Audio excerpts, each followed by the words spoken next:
The International Criminal Court (ICC) has issued arrest warrants for Russian President Vladimir Putin and Maria Lvova-Belova, a member of Putin's government, it announced in a news release Friday.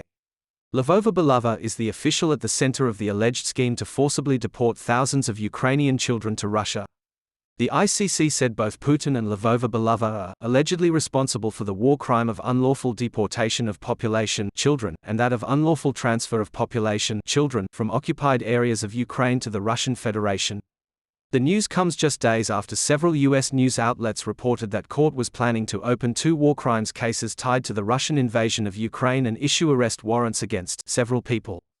The first case the ICC was set to open is about Russia's alleged abduction of Ukrainian children.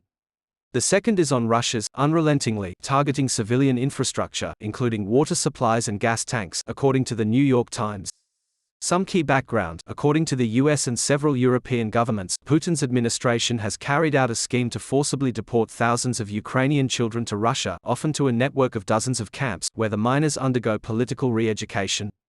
Lvova-Belova's efforts specifically include the forced adoption of Ukrainian children into Russian families, the so-called patriotic education of Ukrainian children, legislative changes to expedite the provision of Russian Federation citizenship to Ukrainian children, and the deliberate removal of Ukrainian children by Russia's forces, the U.S. Treasury said in September.